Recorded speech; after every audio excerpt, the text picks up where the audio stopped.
नमस्कार दोस्तों, आज हम लोग बात करने जा रहे हैं बिहार में जाति आधारित सर्वेक्षण को लेकर कुछ महत्वपूर्ण बिंदुओं पे।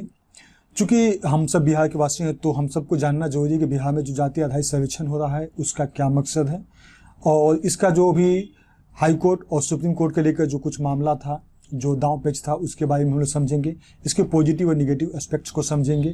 चूँकि ये एग्जाम के लिए काफ़ी महत्वपूर्ण है, चूँकि बीपीएससी बिहार लोक सेवा आयोग का प्रीलिम्स, मेंस या फिर इंटरव्यू, ये तीनों एग्जाम, तीनों लेवल ऑफ एग्जाम के लिए काफ़ी महत्वपूर्ण है। और वैसे भी हम सभी चूँकि बिहार के वासी हैं तो we should have to know about the caste census, तो हमको सबको जानकारी रखनी चाहिए। बिहार में जो जाति आधारित सर्वेक्षण चल रहा है इसको लेकर काफ़ी विवाद रहा है और ये काफ़ी लोगों को ध्यान आकर्षित किया है। मुद्दा उठ रहा था इसकी संवैधानिकता, इसकी आवश्यकता और इसका मायने क्या है, इन सब चीज़ों को लेकर कभी चर्चा बना हुआ है। जाति आधारित सर्वेक्षण जो है 7 जनवरी 2023 को इसको शुरुआत किया गया था बिहार सरकार के द्वारा, और सरकार का कहना था कि इससे कि सामाजिक और आर्थिक स्थिति पे विस्तृत डाटा हमको मिलेगा, आंकड़ा मिल जाएगा, जिसकी वजह से हम लोग वैसे वंचित ग्रुप, वैसे वंचित समूह जो काफ़ी दिनों से, काफ़ी वर्षों से समाज से बिल्कुल अलग थलग रहे, उन लोगों के लिए कुछ हम लोग बेहतर पॉलिसी बना सकें, बेहतर योजना बना सकें, जिसकी वजह से हम लोग उन लोगों को ज़्यादा से ज़्यादा मदद कर सकें। ये बिहार सरकार का कहना है, जिसके आधार पर उन्होंने जाति सर्वेक्षण के लिए, जातिगत सर्वेक्षण का उन्होंने शुरुआत किया। बिहार के टोटल सारे जिलों में यानी 38 जिलों में इसको शुरुआत किया गया था और इसको 2 चरण में शुरू करना था।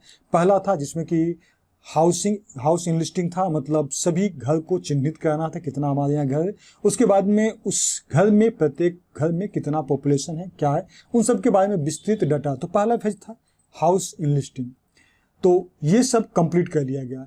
इसके पहले देखा जाए तो वर्ष 2011 में सामाजिक, आर्थिक और जातिगत जनगणना का शुरुआत किया गया था, और चूंकि डाटा में बहुत ज़्यादा करेक्टनेस नहीं था, डाटा में कुछ अशुद्धियाँ आ गई, जिसकी वजह से इस डाटा को रीच करना सही नहीं समझा गया। क्योंकि अगर डाटा में कहीं कुछ छेड़छाड़ है, चाहे कुछ गलत डाटा अगर आ जाता है, उसको अगर पब्लिश कर देते हैं तो शायद हमारे सोसाइटी पे, हमारे देश के बहुत सारी चीज़ों पे निगेटिव इम्पैक्ट डाल सकता है, जिसकी वजह से जो 2011 में जो केंद्र सरकार के द्वारा जो स्टार्ट किया गया था, जो सामाजिक, आर्थिक और जातिगत जनगणना, उसका डाटा को पब्लिश नहीं किया गया। जाति आधारित सर्वेक्षण को लेकर कानूनी चुनौतियाँ भी मिली है। उसको लेकर सबसे पहले तो हाई कोर्ट, उसके बाद में सुप्रीम कोर्ट। शुरुआत में क्या हुआ कि ये चलने लगा तो हाई कोर्ट इसके द्वारा इसको रोक लगा दिया गया।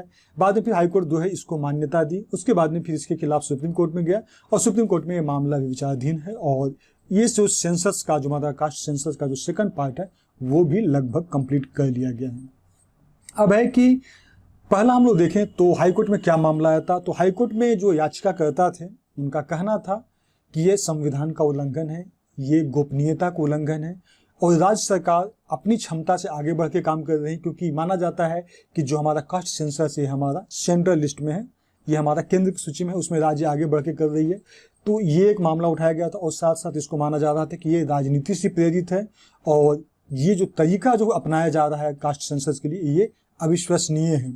ऐसा ये आरोप लगाकर याचिका दायर किया गया था हाई कोर्ट में। याचिकाकर्ता का कहना है कि राज्य सरकार के पास केंद्र सरकार द्वारा जारी जनगणना अधिनियम 1948 की धारा 3 है। इसके तहत किसी अधिसूचना के बिना किसी प्रकार के डाटा संग्रह के लिए जिला मजिस्ट्रेट या फिर अन्य पदाधिकारियों को नियुक्त करने का क्षमता नहीं है। मतलब ये याचिकाकर्ता का कहना था। साथ ही सभी नागरिकों की जातिगत पहचान बताना ये भी सही नहीं है।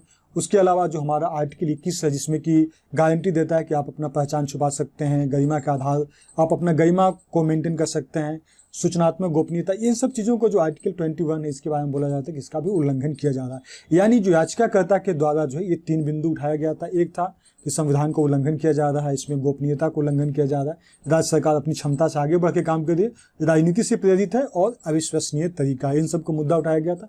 इसके अलावा जो सेकंड था कि जो 1948 का जो हमारा जनगणना अधिनियम है, उसमें जो कि केंद्र सरकार का है, वो राज्य सरकार अपने मन से जिला मजिस्ट्रेट या अन्य पदाधिकारी को नियुक्त नहीं कर सकती है इस कार्य को करने के लिए। उसके अलावा सभी का पहचान निर्दिष्ट करना सही नहीं है और आर्टिकल 21 का उल्लंघन है, ऐसा याचिकाकर्ता का मानना था।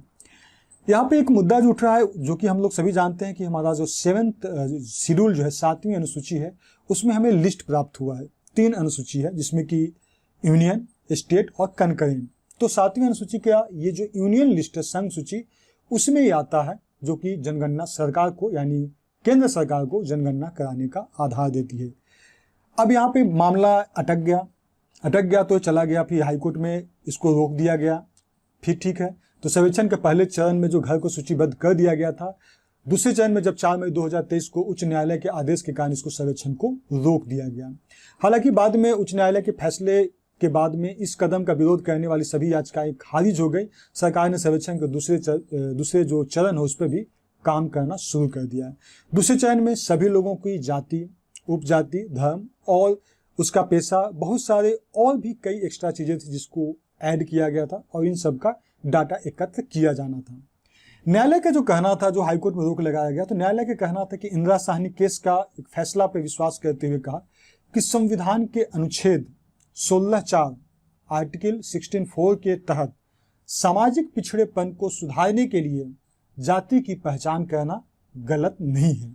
इस मुद्दा के आधार पर फिर हाईकोर्ट जो है इसको मान्यता दे दी गई और इस तरह से जो जाति सर्वेक्षण है उसको बरकरार रख दिया गया और पटना उच्च न्यायालय के फैसले के बाद में इसको सर्वोच्च न्यायालय में चुनौती दिया गया, जहां पे ये मामला चल रहा है। अब हम लोग बात करते हैं कि जाति आधारित सर्वेक्षण, इसके सकारात्मक और नकारात्मक पहलू।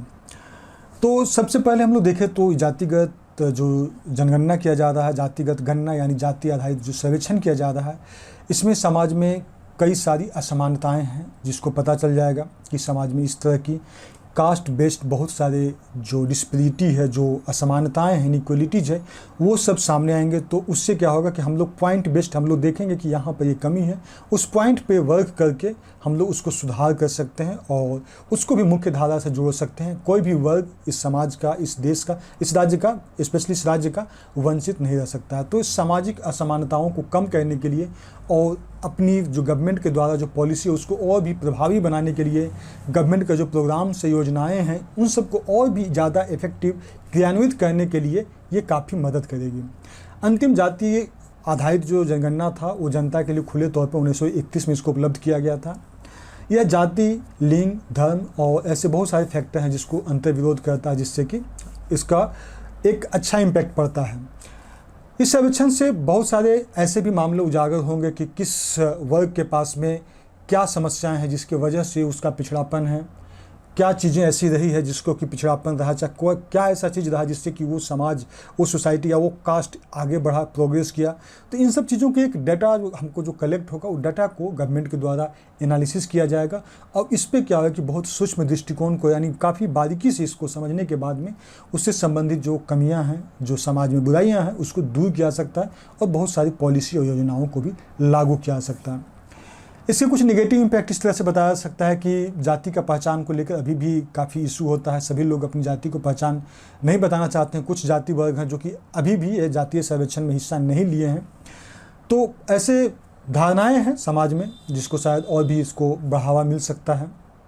सर्वेक्षण का जो सटीकता है इस पर कई लोगों के द्वारा सवाल उठाया जा रहा है, तो में भी कि उसमें भी संभावनाएं कुछ हो सकती है, कुछ गड़बड़।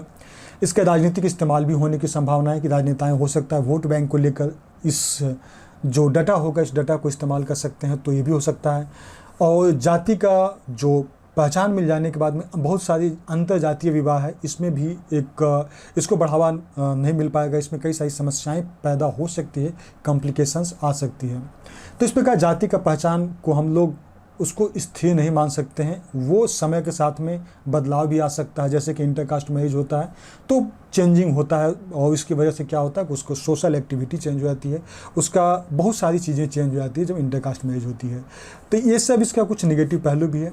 लेकिन अगर निष्कर्ष के तौर पर देखें तो यह एक जन जागरूकता अभियान के रूप में लिया जा रहा है। इसको नियमित समीक्षा किया जा रहा है, इसकी क्षमता को और भी बढ़ाया जाएगा ताकि जो संयुक्त राष्ट्र का जो सस्टेनेबल डेवलपमेंट गोल है उसके सिद्धांत के अनुरूप असमानताओं को कम करने और सामाजिक एकीकरण को बढ़ावा देने में ये महत्वपूर्ण भूमिका निभा सकती हैं। और अगर लॉन्ग टर्म के लिए, अगर दीर्घकालिक दृष्टि से देखा जाए तो ये सोसाइटी को सुधारने के लिए बेहतर उपाय हो सकता है। तो आज हम लोग इस लेसन में बस इतना ही बात किए। तो आई होप कि आपको अच्छा लगा होगा। Thank you.